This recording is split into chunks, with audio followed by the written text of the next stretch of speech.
శ్రీరామ్ జై రామ్ జై జై రామ్. శ్రీ మేధా దక్షిణామూర్తియే నమ. శ్రీ లలితా త్రిపుర సుందరి పరాభట్టారికాయ నమ. శ్రీ ఐబిఎం ఛానల్ ప్రేక్షకులకు నమస్కారం. మకర రాశి. చాలామందికి మకర రాశి అనగానే వెంటనే గుర్తొచ్చేది మొసలి కదా. మొసలి రూపంలో ఉండే ఒక జంతువు అక్కడ మనకి కనబడుతూ ఉంటుంది. ఇక్కడ ఈ రాశిలో ఉత్తరా పల్గుని 2, 3, 4 పాదాలు, శ్రవణం 1, 2, 3, 4 పాదాలు, ధనిష్ట 1, 2 పాదాలు ఉంటాయి. వీళ్ళు చూడడానికి చాలా కఠినాత్ములుగా కనబడతారండి. కానీ ఉత్తరా పల్గుని కానీ శ్రవణం కానీ వీళ్ళు ఎంత చాలా స్ట్రాంగ్గా సమస్యలకి ఎదురు నిలబడతారో అంత స్ట్రాంగ్గాను ఉండి సక్సెస్ అయ్యి వెనక్కి వచ్చేస్తూ ఉంటారు. ముందుకు వెళ్ళిపోతుంటుంది. వీళ్ళ లైఫ్ అన్ని రకాలుగా చాలా బాగుంటూ ఉంటుంది. కళాకారులు ఉంటారు, అలాగే ముఖ్యంగా సినీ నటులు కానీ వీళ్ళు కూడా చాలా ఎక్కువగా ఉంటారు. కెమెరామెన్లు ఉంటారు. ఉత్తర పల్గుని రవి, శ్రవణం చంద్రుడు మంచి దోస్తులు వీళ్ళిద్దరూ కూడాను. ఇవన్నీ బాగానే ఉంటాయి. కానీ పక్కన ఇంకొక ఆయన ఉన్నారు, కుజుడు గారు. వీళ్ళు ఏంటంటే చాలా వీళ్ళు ఒక్కొక్క విషయంలోనూ నేను ఇప్పుడు తక్కువలో ఉన్నాను వీళ్ళ మీదట అనే ఆలోచన వచ్చిందనుకోండి, వాళ్ళు మనశ్శాంతిగా ఉండరు, పక్క వాళ్ళని కూడా మనశ్శాంతిగా ఉంచరు. కాబట్టి అలాంటి ధోరణుల వల్ల వీళ్ళు మానసిక ఉద్వేగాలకి గురయ్యే ప్రమాదం ఉంది. ఇప్పుడు మనం ప్రతి ఎపిసోడ్లోనూ చెప్పుకుంటున్నాం, మన మైనస్ ఏమిటి, దాన్ని ప్లస్ చేసుకోవాలి. మనం ఉద్వేగానికి గురి అవ్వకూడదు. మనకు ఉన్నది భగవంతుడు ఇచ్చాడు, ఇది సరిపోతుంది అన్న దృష్టిలోనే మనం ఎక్కువగా నడుస్తూ ఉంటే కనుక తప్పకుండా మన అవసరాలకి భగవంతుడు మనకి ఇస్తాడు అన్నది మనం తెలుసుకుంటూ ఉండాలి. అందులో ఎదురకుండా కర్కాటక రాశి ఉంటుంది కదా.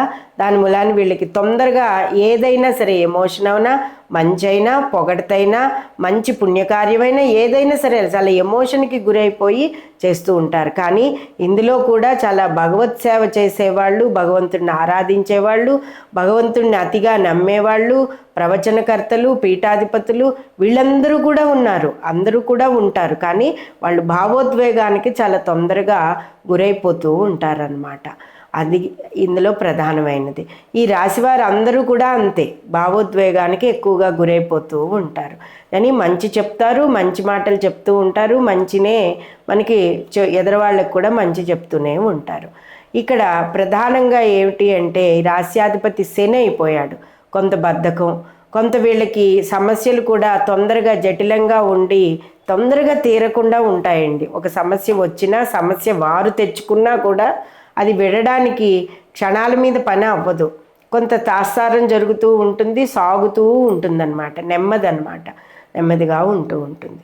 రాశ్యాధిపతి దశమభావం అయి ఉంటుంది. ఈ రాజపూజ్యం ఎలా ఉంటుందంటే బాగుంటుంది. వీళ్ళు ఇంకా ఏదైనా సరే వాళ్ళు అమర్చుకునే విధానం కానీ, నీట్నెస్ కానీ, తర్వాత లగ్జరీ పాయింట్ ఆఫ్ వ్యూలో కానీ, ఒక పని క్లారిటీలో చేయడం కానీ చాలా బాగుంటుందని కూడా మనం చెప్పుకోవచ్చు. కానీ చాలా కష్టపడతారండి. చతుర్థ స్థానం కుజుడైన మూలాన్ని కొంత కష్టపడితేనే కానీ ఏదైనా కూడా, అదే మనం ఇందాక చెప్పుకున్నాం కదా, తాత్సారం జరుగుతుంది.